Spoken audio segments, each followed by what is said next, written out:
చంద్రబాబుకి Vijayamma phone call ఏం మాట్లాడిందో తెలిస్తే ఆశ్చర్యపోతారు.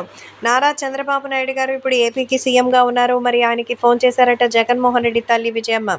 ఏపీకి మాజీ ముఖ్యమంత్రి అయినటువంటి రాజశేఖర్ రెడ్డి గారి భార్య. దివంగత ముఖ్యమంత్రిగా తెలుగుదేశం పట్ల ఎంతో ప్రేమగా అప్పట్లో ఉండేవారు. కానీ జగన్మోహన్ రెడ్డి అలా కాదు. చంద్రబాబు నాయుడు గారిని అస్తవ్యస్తం చేశారు. అంతేకాకుండా రాష్ట్ర పరిపాలనలో అతలాకుతలం చేశారు.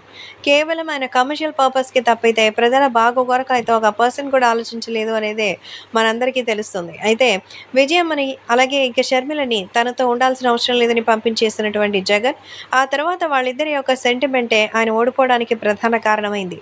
ఈ నేపథ్యంలో తాజాగా వైసీపీకి సంబంధించినటువంటి విజయమ్మ మన పవన్ కళ్యాణ్కి ఫోన్ చేసి మాట్లాడారట. పవన్ కళ్యాణ్తో అయితే మరి చాలాసేపు మాట్లాడి తమ యొక్క అభిప్రాయాన్ని తెలియజేసినట్టుగా అయితే సమాచారం. కాబట్టి సోషల్ మీడియాలో సైతం ఈ విషయం ఎంతో వైరల్గా మారుతోంది. ఏది ఏవైనా అభిమానులు కూడా వీటి గురించి ఆలోచించి కాస్త మంచి నిర్ణయానికి రావాలని కోరుకున్నారట. అది ఏంటి అంటే ముందుగా అయితే మన నారా చంద్రబాబు నాయుడు తరపున పార్టీలోకి జాయిన్ కావాలని విజయమ్మ ఫోన్ చేసి మాట్లాడారట.